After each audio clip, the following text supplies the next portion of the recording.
Let me quickly give you an update on my finger injury before I start the breakdown. I think my finger is close to recovering. However, when I crimp on holds, it feels a bit weird. Not pain, but a weird feeling that feels different. I have been constantly having two lines of thoughts battling each other about if I should crimp hard. The first line of thought tells me to crimp hard for the sake of making compelling climbing YouTube videos, as the majority of the climbers are interested in seeing me climb harder and harder. The second line of thought tells me to stop crimping hard completely and be a happy V4 climber because it's not worth it to get injured again. Honestly, I still get a lot of enjoyment from just climbing V4s. In the end, my decision is somewhere in between. I will still try to crimp hard, but I'm going to dial up the intensity very slowly, and I will only crimp conservatively, which means the compelling YouTube videos will still eventually come, but it will take some time. Hope you understand, and let's get started on the V6 I climbed recently. The first confusion happened in this position. My first thought was to bump my left hand up onto the sloper, and then maybe somehow match my right hand on the sloper, and then get my left hand to the jug. However, it didn't work no matter how I positioned my feet. By the way, my bad for not having actual footage to showcase the failures. My gym has already been operating at full capacity, and I felt kind of bad sticking the camera in the middle of the walkway to film myself when I knew I had no chance of sending it. Anyways, eventually I asked super strong climber David for the beta, and he told me the beta was simply bumping my left hand to the jug, which was surprisingly quite doable after a few tries.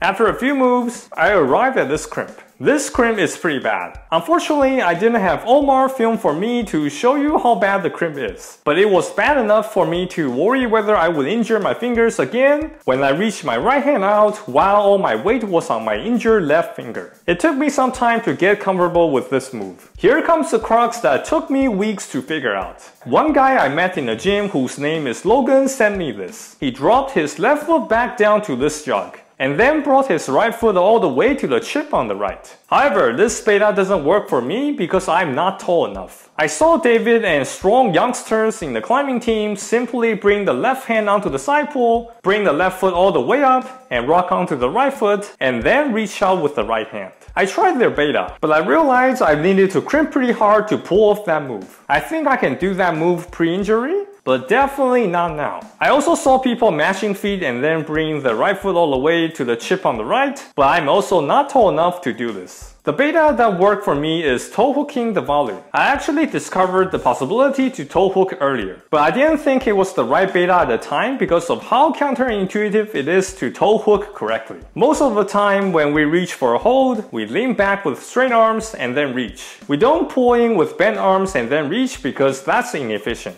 However, one exception to this rule is the undercling, as explained by Peter in my previous video. Holding on to the undercling with bent arms is actually more efficient than straight arms, and since you are closer to the target hold, it makes the reach easier. The same principle actually applies here. When I lean back with my left arm straight, this toe hook, which happens to be like the foot version of the undercling, isn't as efficient as it can be. However, if I bend my left arm to move a bit towards the target hold, which in normal circumstances is just wasting energy, in this situation, it will actually make the toe hook a lot more efficient. I was so surprised when I discovered that being in this position actually felt more efficient overall, and I was able to send it shortly after. I guess my reluctance to crimp hard actually pushed me to improve my technique. I hope you are able to learn this subtle technique as I did. I know it could be a bit difficult to understand without having the chance to try the exact same climb, but I think the technique could be generalized to where you happen to be toe hooking straight up like an undercling. It will be worth it to bend your arms to get your body close to the wall, which will create an opposing compressing force that ends up being more efficient. Thanks for watching. Make sure to like, subscribe, and check out my website, geekclimber.com. See you in the next video.